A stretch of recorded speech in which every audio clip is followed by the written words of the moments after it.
الحمد لله وكفى والصلاة والسلام على عباده الذين اصطفى خصوصا على أفضلهم وخاتم النبيين محمد الأمين وعلى آله وصحبه أجمعين وبعد فأعوذ بالله من الشيطان الرجيم بسم الله الرحمن الرحيم ونزلنا عليك الكتاب تبيانا لكل شيء وهدى ورحمة وبشرى للمسلمين صدق الله العظيم.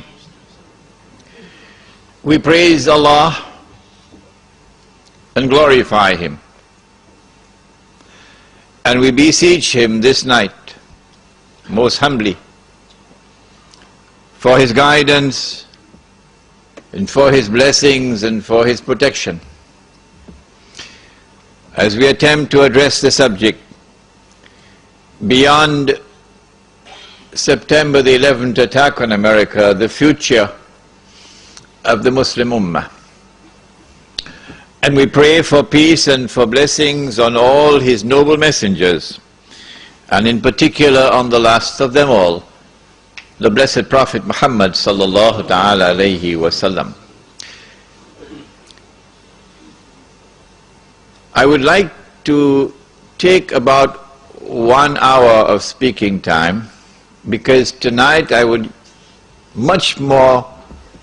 be much more interested in your writing to me all the questions you have, and not just your questions, your thoughts, your comments. So that tonight is not only my lecture to you, it's also your feedback, because one man can't handle this subject. It is the collective thoughts and the collective wisdom. And wherever I have traveled in the world, and Allah has been so kind, you'll be amazed to know the number of places I've gone.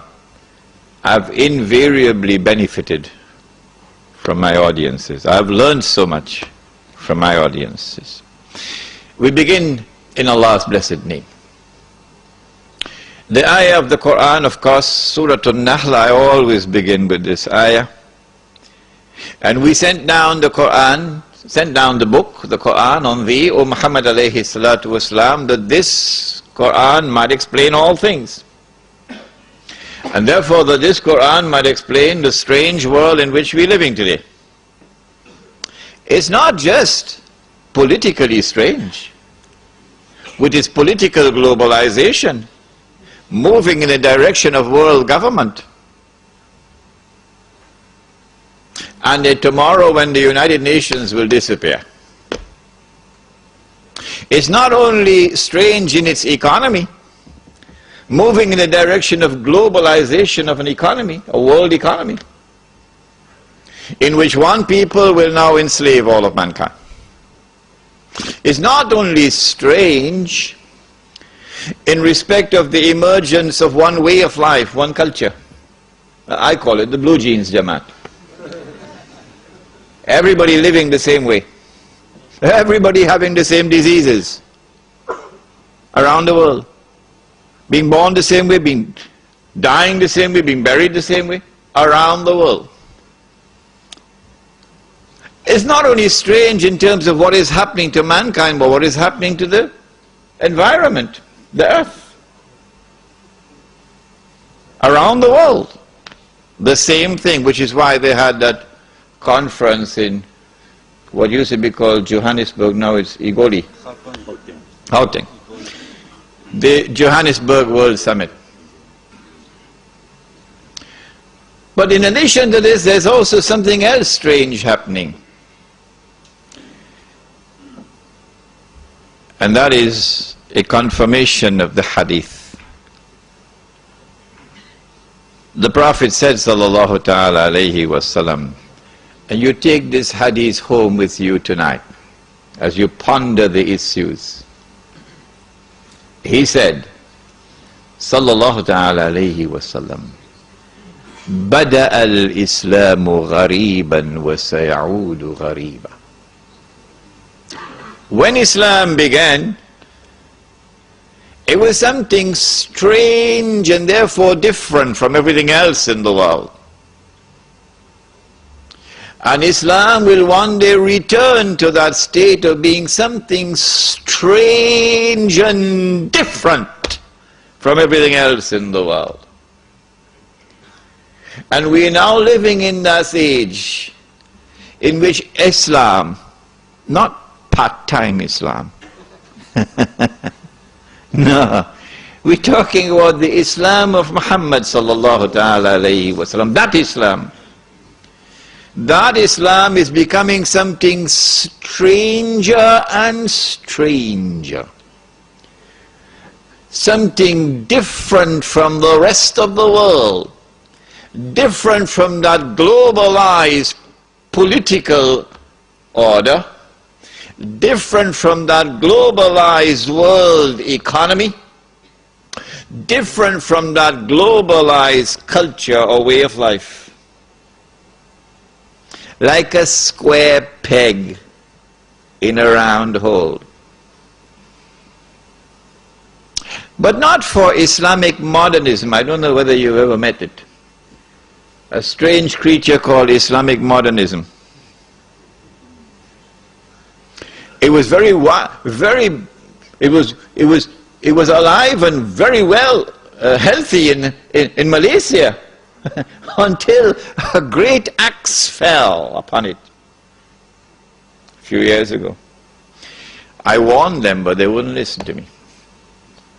Islamic modernism, of which my teacher, Maulana Dr. Muhammad Fadlur Rahman Ansari Rahimahullah, warned, and his book is downstairs, the best book on Islam, in my opinion, ever written in the English language, is his 2-volume work, The Quranic Foundations and Structure of Muslim Society. My teacher, of blessed memory, is downstairs.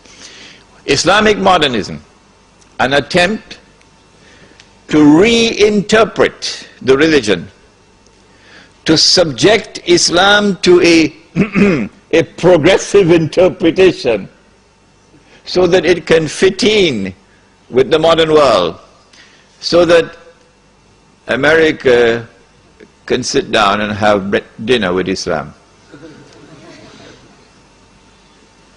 So in the United States, while I was there, I saw this strange version of American Islam emerging from a large section of the African American Muslim community, an American version of Islam that America would be comfortable with, and sit down and have dinner with this Islam. Islamic modernism, trying to make Islam to be in harmony with the modern world. But the Islam of Muhammad sallallahu ta'ala alayhi wa sallam is today becoming what it was at the time when it emerged.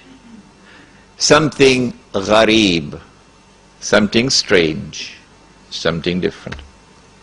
Having said that, I don't need to deliver the rest of the lecture, because you now can understand the analysis which follows. And there are many opinions that you now have to discard and throw it into the garbage. On September the 11th, the United States was attacked.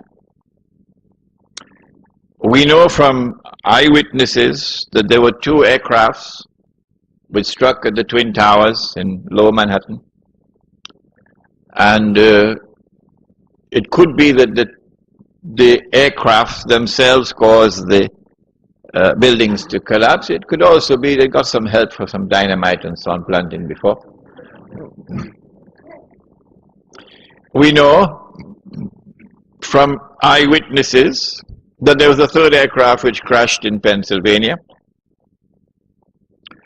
And no less an authority than the White House itself confirmed that aircraft, the plan was for that aircraft to target Air Force One and to target the White House. And we have unconfirmed reports, because no one saw, and there was no evidence on the ground. Absolutely astonishing, isn't it?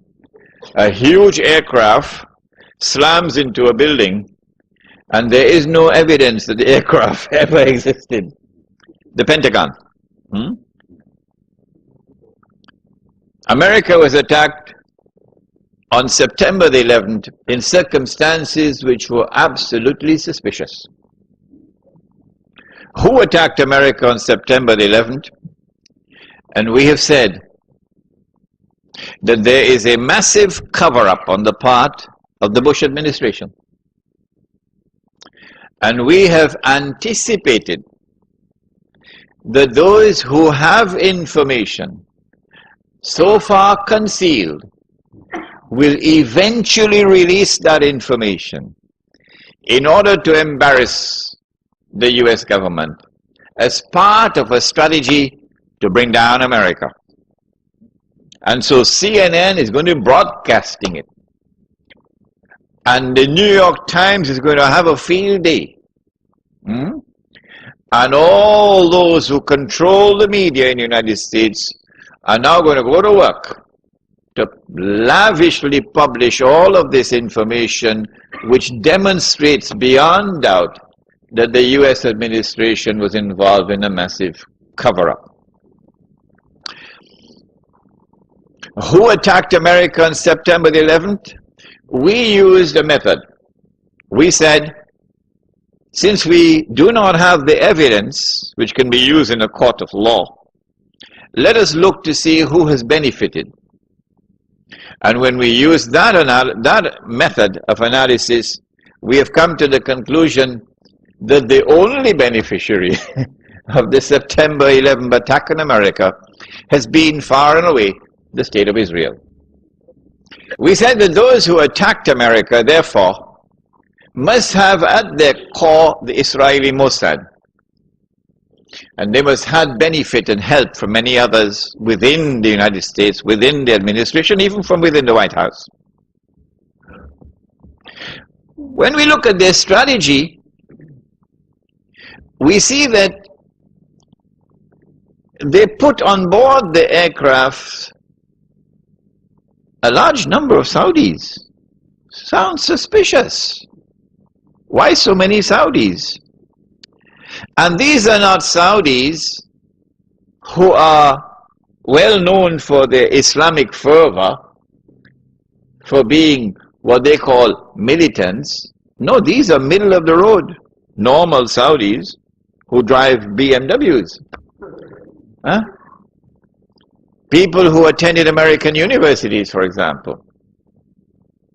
They were on board the aircraft and they died when the aircraft crashed. So these were the hijackers, except that one of them read in the newspapers that he was dead.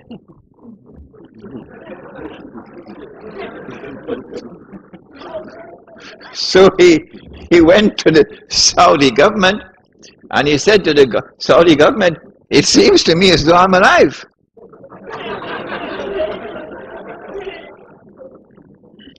The Saudi newspapers published this article, which I read with my own eyes. This particular student had studied in Minnesota, I think, in the early 1990s. And in 1995, perhaps, he had reported both to the local police and to the Saudi embassy in the United States that someone had broken into his apartment and stolen his passport.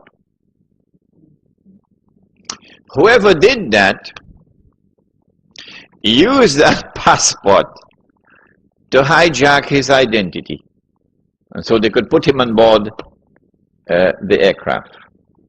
And so the planning for September the 11th, 2001 started many, many years before. Which reminds me, I must tell you that when I arrived in New York in April 1991, through Allah's leave and kindness, within a matter of 6 months in New York, I had already been pushed to a very high profile position. Very well known in the entire New York metropolitan area. And then in November 91, when I had gone to the State University of New York in Stony Brook, someone broke into my apartment and stole only my passport. That's all. So if ever you get the news that Imran Hosein blew up the moon,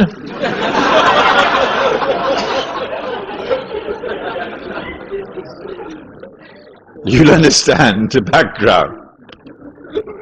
They're holding it. They have not as yet used it.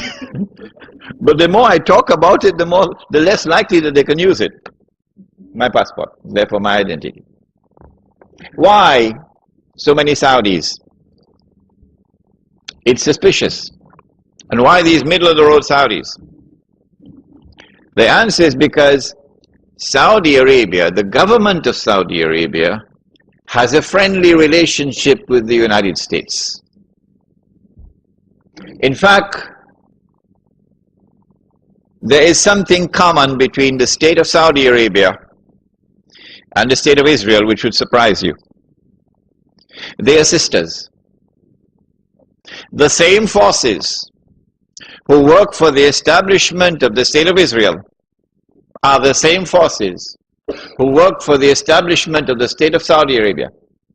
The same forces who have kept Israel alive today and guaranteed Israel's security are the same forces who have kept Saudi Arabia alive today and has guaranteed Saudi Arabia's security. And when the state of Israel is to be destroyed, Saudi Arabia also goes down into the garbage bin. They're sisters. But at the moment, the friendly relations and the good press which Saudi Arabia receives in the media in the United States of America, and the fraternal relations between the government of Saudi Arabia and the government of the United States stands in the way of those who attacked America on September the 11th. In what way? I said to you last time I was here that the United States cannot attack Iraq until a particular moment arrives. And I gave you some homework. I ask you to think. Iraq does not pose any threat to the United States. It does not pose any threat to the state of Israel. The Israelis have to be digging and digging and digging for a strategy to be able to make Iraq look threatening. So now they're coming up with all kind of fancy theories about biological weapons and weapons of mass destruction and so on. It's just dust in the eye. Well, and if Israel does not pose any threat, why all of this hullabaloo, all of this shouting from the mountaintops about attacking Iraq? And who, in military strategy, which commander-in-chief, which country which is about to wage war, which country will announce for 1 year in advance, 2 years in advance, we're going to be attacking you? And then publish in the newspapers all kinds of alternative strategies, how to attack. It sounds suspicious. Sounds like the attack on Iraq is not for military purposes. Sounds like the attack on Iraq is for political purposes, so that political dividends might accrue from it. What are those political dividends? That is at the heart of the beginning of my talk tonight. The hadith is a day like a year, a day like a month, a day like a week when Dajjal is released, okay? And we identify the island of Britain with a day like a year, and how did we arrive at that? We're not going to do that tonight, because we did that already. And then a day like a year ends, and it is followed by a day like a month, and one ruling state gave way to another. Britain is no longer the ruling state in the world. The United States of America now becomes the ruling state in the world. And in the same way that there was this mysterious, puzzling, baffling relationship between the island of Britain and the Holy Land, starting from the Balfour Declaration, so too now you have this mysterious, mystifying, baffling relationship between the United States of America and the State of Israel, which was so clearly apparent in Durban. World Conference on Racism and Racial Development, Racial Discrimination, when Israel walked out of the conference because the whole world combined to condemn Israel for its atrocities on the Palestinian people. Guess who walked out with Israel, holding on to Israel's coat's tail? Uncle Sam. Uncle Sam. So this puzzling, mystifying relationship between the second ruling state and Israel. The first ruling state in Israel, Britain and Israel. The second ruling state, the United States and Israel, is explained by a day like a month. And then we said that a day which is like a month is now coming to an end. And the September 11 attack on America is in many respects a parallel to another attack which had occurred many years earlier. There's a parallel between the two. That one was in the summer of 1914, okay? The assassination of the Grand Duke Franz Ferdinand in Sarajevo. And that attack, that act of terrorism, launched the First World War, the big war. Similarly, September the 11th, the same forces at work in the summer of 1914 are the same forces now at work, September the 11th. With that attack in Sarajevo, Britain, which was the ruling state in the world, now during the First World War, has to yield to another ruling state, namely the United States of America. If you don't understand, go and read your history. Now with September the 11th, the attack is now on the United States to bring down the United States as the ruling state in the world.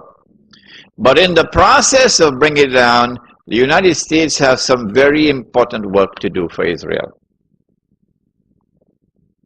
I can identify tonight two very important things that the United States has to do for Israel. There are many more, but there's no need to do more than simply two. In order for Israel to succeed the United States as a ruling state in the world,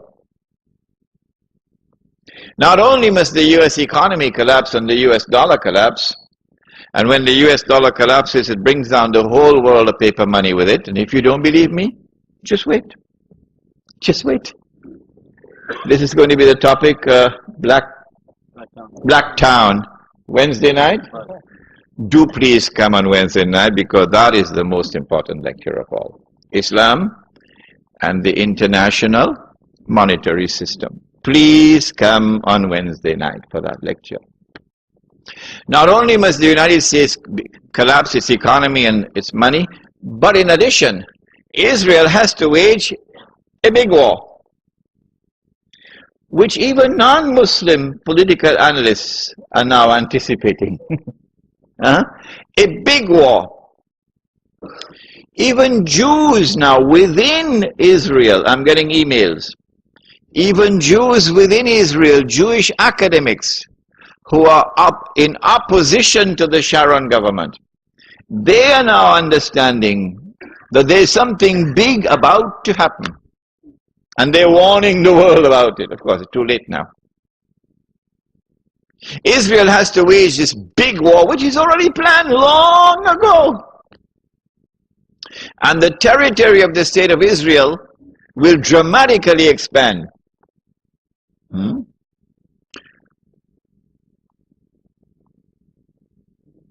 the Palestinian problem will be solved because they'll be exported out. That is the massive human rights crime that the Israeli academics are now anticipating and warning the world about.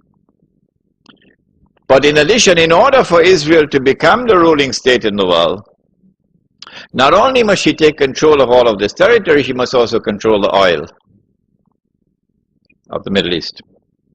Saudi oil, Iraqi oil, Kuwaiti oil, Gulf oil.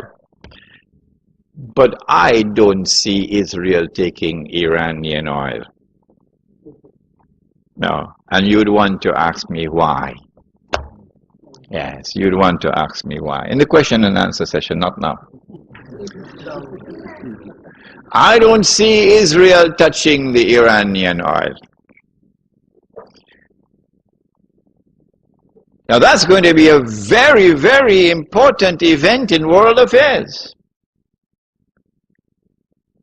If Israel takes control of this oil, Israel will have her hands on the throat of the world. Not so much Britain and the United States, because Britain has North Sea oil. The United States has a lot of oil, sufficient to meet its domestic consumption. And so who is going to have Israel at their throats? The answer, Europe, Japan, and the rest of the world dependent upon Middle East oil, but particularly Europe and Japan. Which is why at this moment you will notice a lot of strange noises coming out of Europe in hostility to the United States. Because the Europeans are beginning to open their eyes and now beginning to slowly understand what we knew all along. Yes. This is why the German minister made a statement concerning Mr. Bush and acting in a way like Hitler acted. It's not by accident. But Israel has a PhD in deception, because it's Dajjal at the back of this, the mastermind. And Israel would not want to wage a big war and appear to the world naked, clearly as an aggressor. No, that's not deception. Israel has to wage her big war and make it appear as though she was only defending herself. The only Muslim I know of who has had the capacity to be able to penetrate the deception that has been going on all these years, the only one I know of, was a man who never went to Al-Azhar University. No, he wasn't the Sheikh. His name was Malcolm X. He's the only man I know of who had that eyes wish to see and clearly recognize the strategy and the deception. Read Malcolm X. How is Israel going to launch this big war and yet get away from being perceived by the whole of humanity as the aggressor, blatant aggression? You have to come with a good strategy. The strategy is this. Ariel Sharon goes into Masjid al-Aqsa with 1,000 Israeli military with him, with their shoes on, with the full knowledge that this calculated act of extreme provocation must have a response, a fiery response. And as the flames of the new intifada emerge, you must keep it burning by committing upon the Palestinian people more and more atrocities that drive them into a greater and greater rage. This is planning. This is strategy. This is not happening by accident. As Israel unleashes this barbaric oppression upon the Palestinian people, you must have a television station which you plant amongst them, which will cover this,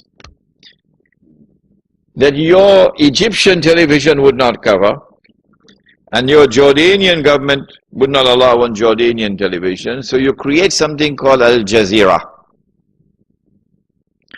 And the Arab masses believe Al Jazeera is their station. This is the only place in the world we can get authentic information, Al Jazeera. So Al Jazeera is now used to portray all the atrocities. And so around the Arab world, the masses only have to tune into Al Jazeera and they know what's happening. And so the Arab masses become more and more angry, more and more enraged. And guess who begins to tremble now? The governments which are pro-American. The governments which have entered into peace treaties with Israel. These are the ones who are now trembling because their people are becoming more and more enraged. So Mubarak in Egypt and Saudi Arabia, I don't know, is Fahad or Abdullah, and Abdullah in Jordan, and Sheikh Sabah in Kuwait, etc. Israel has to judge the temperature on the ground in the Arab world. And because Israel has a strategic military alliance with the United States of America, it is when Israel judges the temperature to be hot enough, only then will Israel give the go-ahead to the United States to attack Iraq. Only then. And you have to inform the whole world in advance that you're going to attack Iraq. So the masses must be expecting it. Why? So that when the United States attacks Iraq, you would have the kind of spontaneous outburst from the Arab masses that you want. That they will take to the streets in massive demonstrations. The kind which brought down Zulfikar Ali Bhutto in Pakistan. The kind which brought down His Imperial Majesty, the King of Kings. Which one? Shahin Shah, the King of Kings. They tested this formula. They tested this formula because they were actively involved in all that drama in Iran. Oh yes. Without in any way being uncharitable or lessening in any way my appreciation and my respect and the honor which I have for those who led the Iranian Revolution. I have to admit that in addition to their sincere efforts and their struggle against the oppression of the Shah, that there were also others at work to help them without their even knowing it. So they have finessed this methodology of how to bring the masses out onto the streets. And this is what is about to occur. As the masses go out onto the streets, the ones who are going to be targeted are the pro-American regimes in the Arab world. The objective? To get one or more of these regimes to fall through massive demonstrations, anti-American and anti-Israeli demonstrations.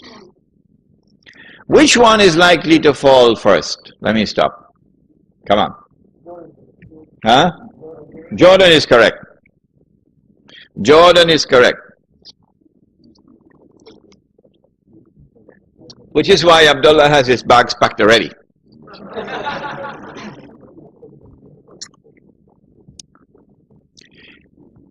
The reason why Jordan is the first to fall, likely to fall, is because more than half of the population of Jordan is Palestinian.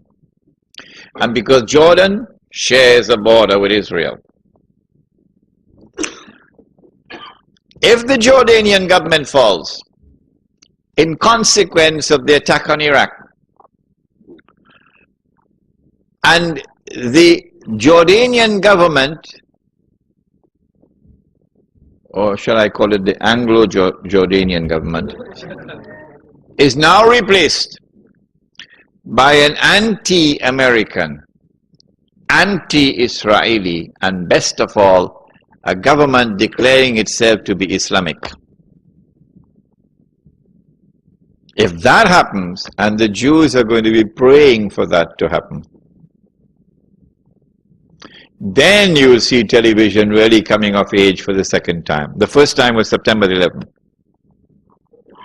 Television will now get to work around the world. CNN leading the pack. And the media around the world will now be used to portray an impending scenario in which, like the domino effect, governments around the world of Islam, they will claim, are now going to fall. And the world of Islam is rising up now. And one-eyed Muslims, of course, are going to believe it. The world of Islam is now going to rise up, and all these governments are going to be swept away. And authentic governments representing the masses will now emerge. And therefore the Jews are going to have their throats cut. This is going to be the most dangerous moment in the entire life of the world of Jews. The media will portray it. If we don't do something, we will all be slaughtered by these Muslim fanatics. Yeah. I tell you, this will be drama worthy of Hollywood when it comes. Huh? They must be hating me now for revealing their secrets. It is in this scenario that Israel will say, we have to do something. If we just sit here and do nothing, the state of Israel will be destroyed and the Jews will all be slaughtered. What can we do? They call it a preemptive strike. A preemptive strike. But it won't be a preemptive strike. It will be the most dazzling display of the magnificent application of state-of-the-art military technology that will leave even Uncle Sam in the backyard. A war like Uncle Sam has never seen and could never wage. That is what Israel is going to wage. Do they have the technology? I believe they have technology that even Uncle Sam doesn't have. It will be a lightning strike. Israel has to put on this magnificent display of military power and state-of-the-art technology beyond anything else that the world has ever known, in order for Israel to impress upon mankind the validity of its credentials that is now going to become the new ruling state in the world. Before Fahad could even blink, the Israelis have taken over the Saudi oil fields. And the Iraqi and the Kuwaiti oil fields. The United States, of course, will make some noise, and Britain will make some noise, but will they send troops? No, of course not. The United Nations Security Council is now going to be used by the rest of the world, particularly Uncle Europe, and Uncle Japan. And the rest of the world. They will take the United Nations and seek to use the United Nations now to do something about this. Collective action to force Israel to withdraw. Because if Israel does not withdraw, Europe is going to be choked. Japan is going to be choked. And as the United Nations is now being used for the first time in its history, an attempt is being made to use the United Nations effectively. by the rest of the world, I anticipate that the United States Congress, the Senate, and the House of Representatives will now pass resolutions forcing the US government to withdraw from the United Nations. And as soon as the United States withdraws from the United Nations can no longer sit down in New York, pack up and move. So in the same way that the League of Nations collapsed, the United Nations now collapses. The United Nations cannot be relocated anywhere else. No. Because the United States is the ruling state in the world. The League of Nations collapsed because the United States was not in the League of Nations. That's why the League of Nations collapsed. And so the United Nations cannot be relocated anywhere. No, it can't take it to Geneva. It's not going to work. And so Israel gets to hold on to the fruits of her naked aggression. And Israel takes control of the oil of the Middle East. It may be that it will be that moment when the US dollar collapses, but more of this in my lecture on Islam and the international monetary system, and you would be amazed. We say we follow the Quran, but we lie. We lie. We say that we follow Muhammad alayhi salatu wasalam, but we lie. We lie when you attend a lecture on Islam and the international monetary system. When Israel becomes the ruling state in the world, then Israel will rule the world for a day which is like a week. If you doubt me, and you doubt my method of analysis, I say no problem. Just wait. Just wait. It is at that time that oppression of the true followers of Muhammad alayhi salatu wasalam will really begin. The part-time Muslims, of course, will be attacked now and then for purposes of psychological intimidation. So they put their tail between their legs and go back home and watch TV. But the full-time Muslims are going to be attacked and targeted, and they'll know you from your bank account. That's all. Your bank account will tell them everything they want to tell.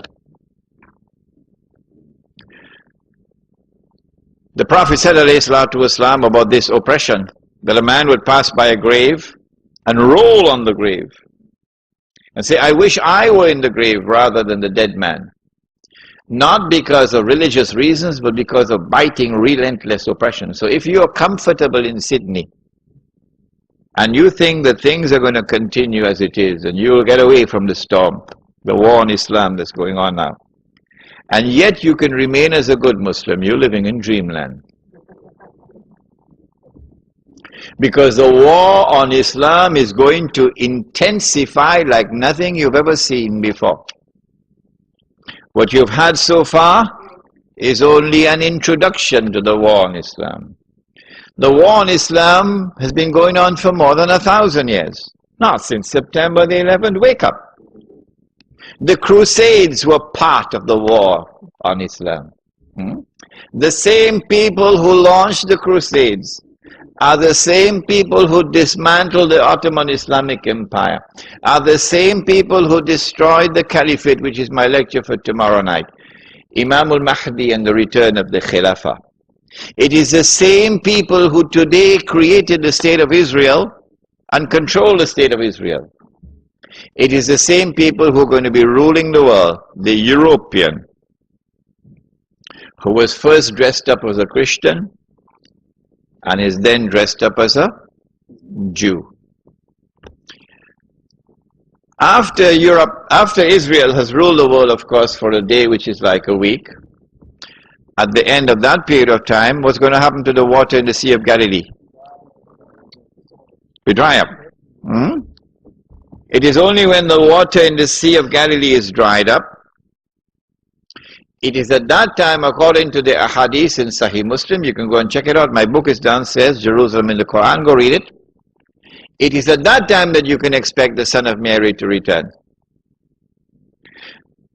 So when I said, I expect it to be 50 years from now, about 50 years. And when I put into the record for your tape records, for those who listen to this lecture when I'm dead and gone, when I said, I can be wrong. And some people still have objections to his saying that he expects the son of Mary to be coming back in about 50 years from now. Okay, I'll change it. All I have to say is I expect the Sea of Galilee to be dried up in about 50 years from now. Huh? That's all I have to say. The same thing. Because the son of Mary will return when the Sea of Galilee is dried up. So if they have objections to that, all I have to say, well, I expect the Sea of Galilee to dry up, 50 years today, and they'll be happy with that. Huh? It is at that time that Dajjal will now enter into a day which is like our day, and therefore he'll be in our dimension of time. And he'll be ruling the world from Jerusalem with what would appear to be eternal rule. It is at that time that the Imam will emerge from Medina, hurrying to Mecca, which is our lecture for tomorrow night. It is at that time that the son of Mary will come down, and the son of Mary will have his hands on the wings of Messiah. It is at that time that Gog and Magog will be destroyed. It is at that time that the army will come from Khurasan, and no one will be able to stop that army until it reaches Jerusalem. Hadith of Sunan of Tirmizi, Sahih Hadith. And then Islam will destroy the state of Israel, liberate the Holy Land. It is at that time the Hadith which is in Sahih Bukhari and Sahih Muslim. If you want to check the credentials of any of your Muslim leaders in Australia, check them out. Can we trust this man? Ask him. Would you ever quote this hadith in public? He'll turn around and run so fast, faster than Federal Express. If he doesn't have faith in his heart, but he's a Muslim leader. Which hadith? Test them out with this. It is in Sahih Bukhari, it is in Sahih Muslim, it is muttafaqun alayh. And every Palestinian loved this hadith. Oh yes. La tuqatilunna al-Yahud, you'll most certainly fight the Jews. Wa la taqtulunnahum, and you'll most certainly kill them. Hatta yaqulu al-hajar, at that time the stones will speak, Ya Muslim, hadha Yahudiyyun wara'i, there's a Jew hiding behind me, fata'ala faqtul, so come and kill him. Check them out, your leaders. Which one will quote this hadith? When you find a man who is prepared to quote this hadith in public, you got your leader. Now then, let's come to the nitty-gritty. What is the future of the Ummah during this interim period, until such time as Islam triumphs in the world? What we can expect is the emergence, or rather the culmination of the political strategy for the establishment of one world government which will control all of mankind. That we have massively betrayed the Quran is clear from the ayah of Surah Al-Ma'idah. Which ayah? Again, I don't think they'll want to quote it. He says, Subhanahu wa ta'ala, ba'da a'udhu billahi minash shaitanir rajim, Ya ayyuhalladhina amanu la tattakhidhul yahuda wan nasara awliya ba'duhum awliya'u ba'd وَمَنْ يَتَوَلَّهُمْ مِنْكُمْ فَإِنَّهُ مِنْهُمْ إِنَّ اللَّهَ لَا يَهْدِي الْقَوْمَ الظَّالِمِينَ. If you're an Arab tonight, good news for you. You don't need a translation. You got it already.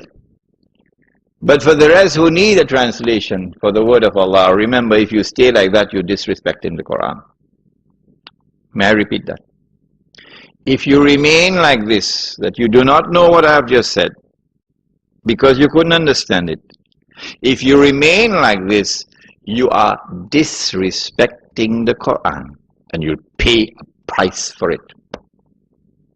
O you who believe, do not turn to Jews and to Christians for that relationship in which they become your awliya, a relationship in which you depend upon them for your protection, and you are now subservient to them like an alliance.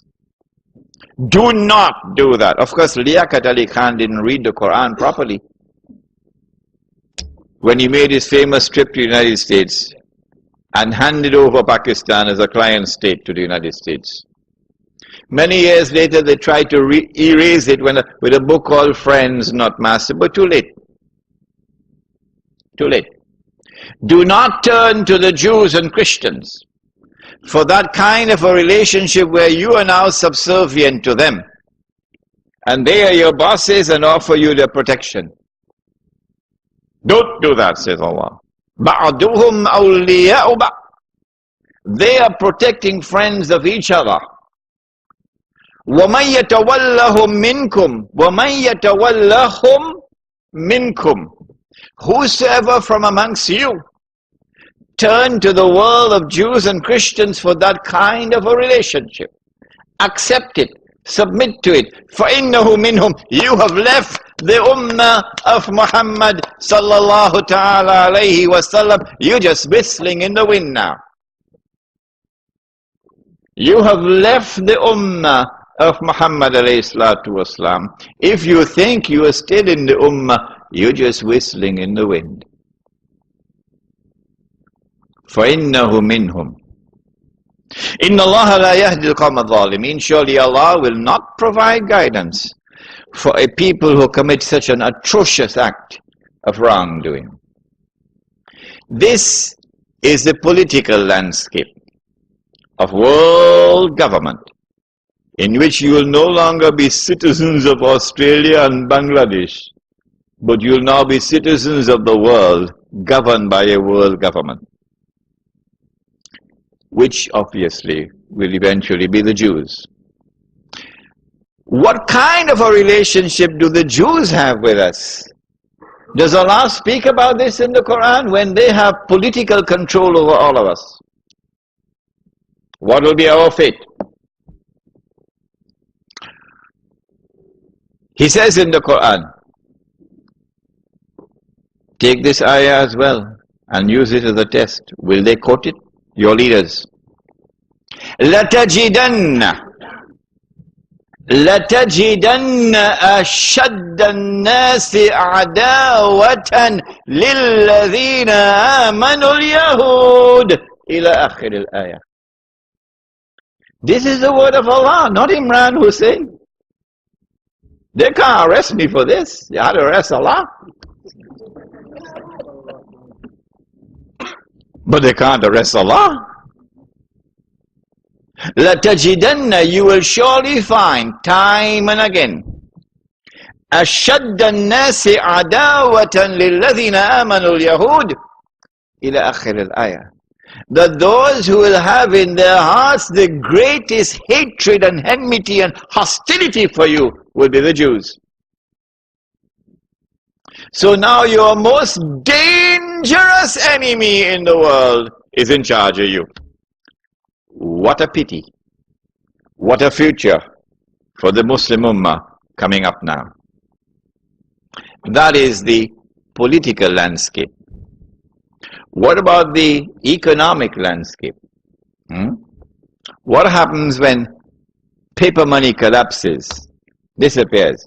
Because Mufti is either sleeping or eating halwa, because Mufti has not as yet declared that this paper money is haram. We pray that one Mufti might stop eating halwa. Take a look at the paper money, inshallah. Ameen.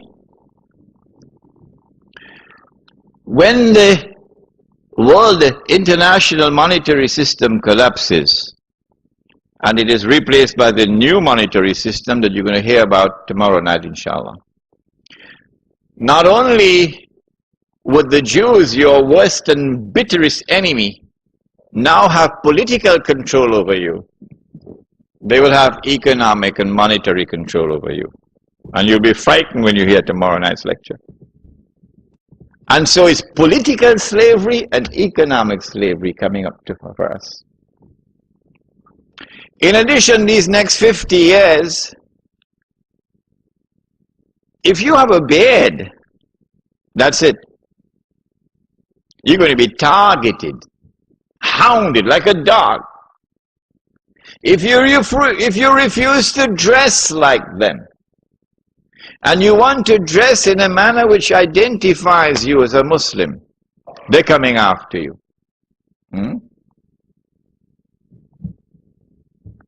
You say, I don't want to be part of the blue jeans Jamaat. If you're 17 years of age tonight, I hope you're listening, son. They're coming after you. Because your way of life as a Muslim is going to be ghareeb. That's the word, ghareeb. Something strange, something different from the global society and its universal, uniform way of life.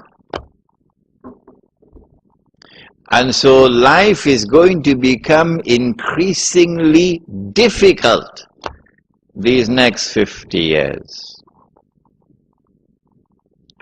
You lose your job because you refuse to take a drink of whiskey. I was interviewed by the government of Trinidad and Tobago for the post of a foreign service officer in the Ministry of Foreign Affairs. In many parts of the world, this is a diplomatic job. This is the best job you can get. You are in the elite. They said to me in the interview, Mr. Hosein, we know that you are Muslim. And we know that you Muslims do not drink fire water. But when you are appointed as a foreign service officer and you are posted abroad in a diplomatic mission, the government will provide you with a home in which to live. And you will be required, for fulfilling your job, you'll be required to keep alcohol in your home. And Mr. Hosein, we have something more to say to you. You would be required to serve alcohol at your table. Remember, Mr. Hosein, we're not asking you to drink this stuff. We're just asking you to serve it and to keep it in your home. So I told them to get lost. I'm not going to keep it in my home. And I'm not going to serve it at my table. So they responded, I got the job, but they never posted me abroad. I remained in the job for 5 years without ever getting a diplomatic passport. Because you got to make your first trip abroad. When you make your first trip abroad, then you get your diplomatic passport. So I never got a diplomatic passport. This is what you're going to have to put up with now. So your job that you're holding on to now, and you think you're secure, and with the salary you could pay the monthly mortgage, to which bank?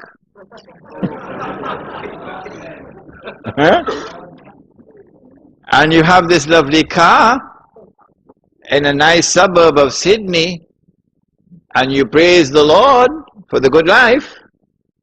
Remember, if you wish to be sincere to Islam, you're going to lose your job. What are you going to do when you lose your job?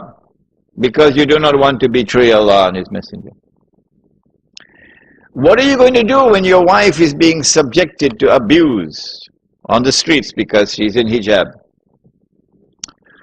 And I have to say this one, I can't avoid it.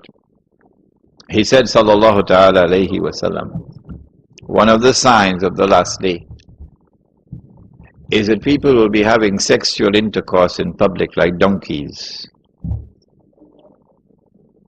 And the most honorable man of that time would be one who passes by and sees this couple having sexual relations in public. And he says to the man, can't you at least take her behind the wall? The signs are very plain and clear, and none of you can deny it tonight, that we are well on our way to that day. I met someone in Kuala Lumpur belonging to the Naqshbandi Sufi order. And this man said to me, he said, Sheikh, that's not tomorrow, I've already seen that. I have seen that on a street of Tokyo in Japan. I saw with my own eyes people having sex in public like donkeys.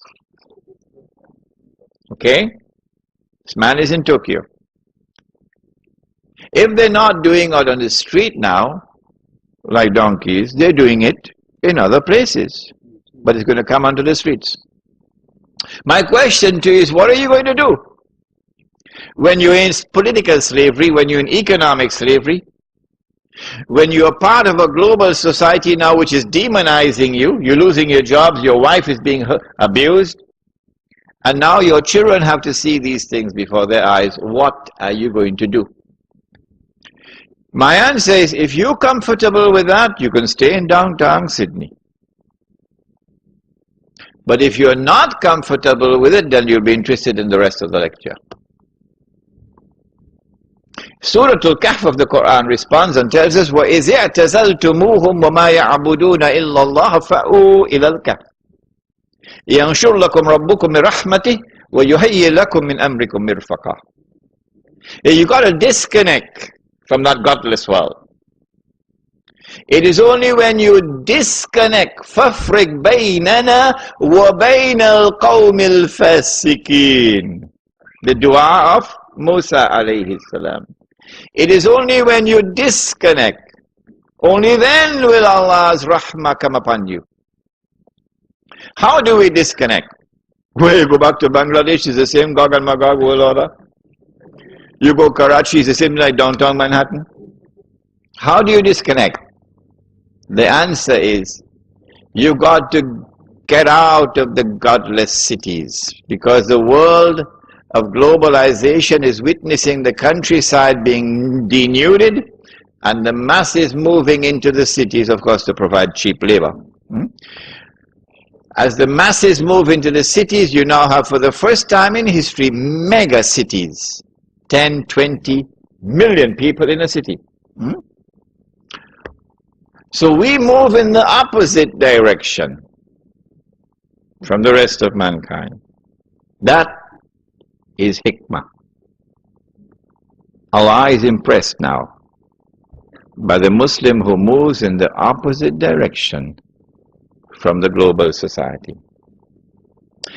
As you disconnect from the godless world and you go out into the open countryside, please don't come at me at the end of the lecture and ask me, are we going to abandon those in the city? Are we going to have da'wah in the city? Do not come with that question at the end of the lecture. Because we are not isolating ourselves. No. In fact, we can do far more da'wah from that village than we can from downtown Sydney. We go and buy land where land is cheap, where there's water, fertile land. And you're far enough away from the godless world. The farther you are away, the better it is. And go and establish Allah's deen. Not at the macro level, because that's not possible, but at the micro level, because that is possible. The Muslim village cannot threaten the state. Absolutely clear. the Muslim village cannot threaten the state. If you start amassing weapons in the Muslim village to take on Canberra, you'll be destroyed. You will be destroyed, you'll be very foolish. And so the Muslim village cannot threaten the state, cannot pose a threat to the state. The Muslim village will be an island of Islam in a godless world. Your children will now grow up in an atmosphere which is healthy for them, rather than naked people around them in the shopping malls.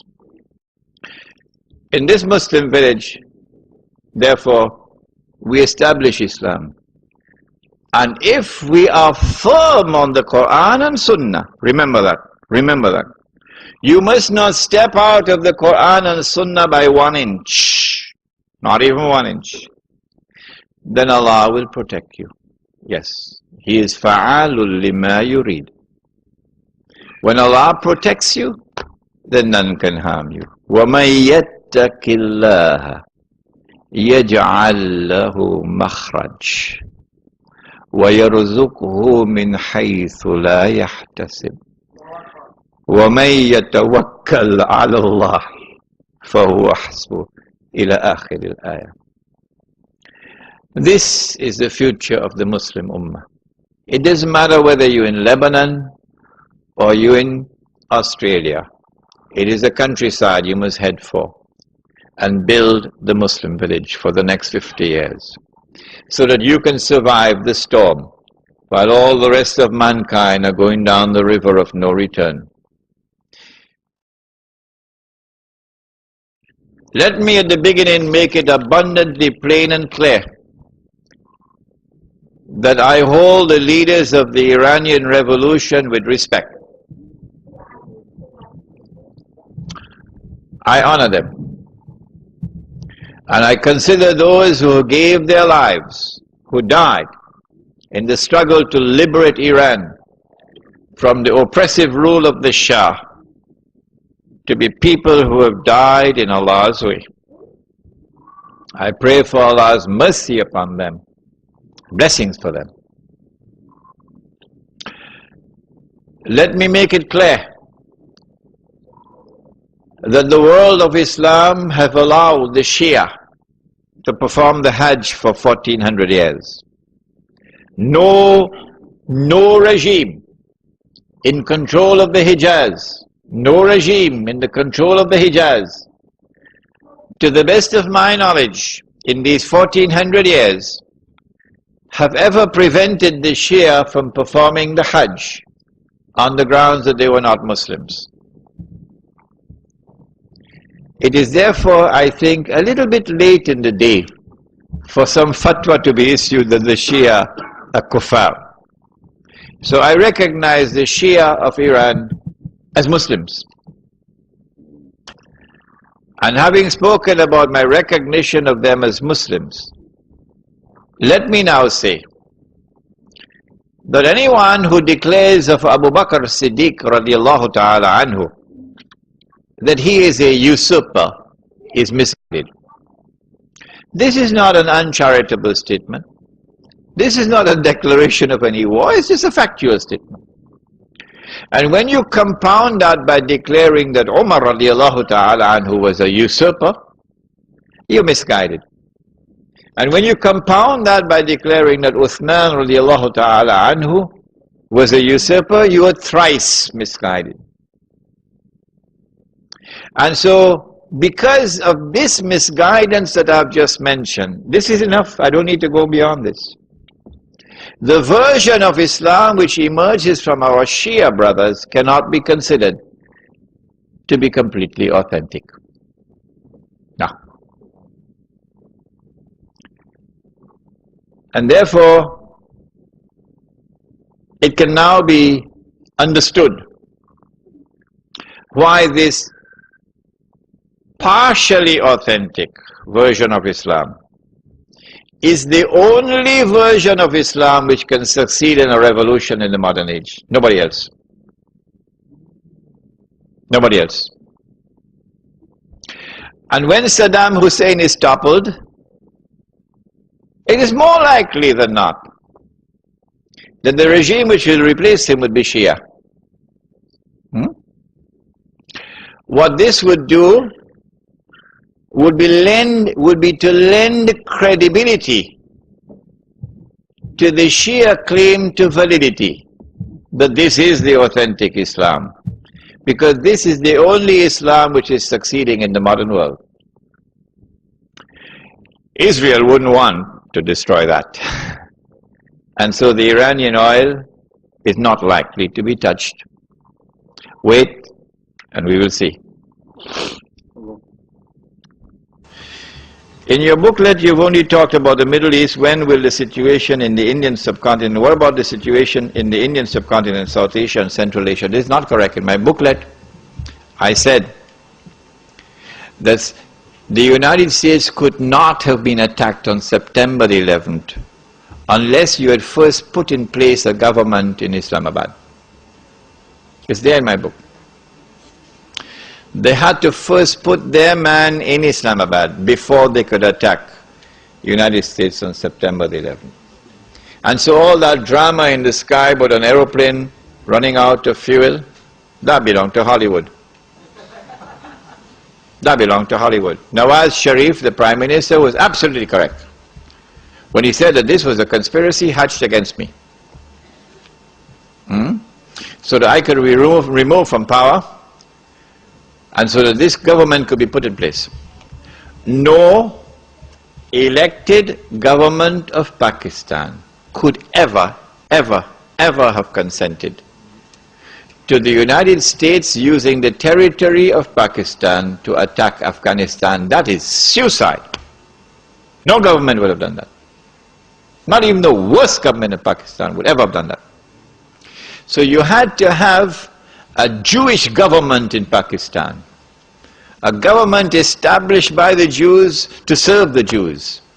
Only then you could have had a government in Pakistan that would allow the United States to use the territory of Pakistan to attack Afghanistan. So don't say that I did not speak about the subcontinent.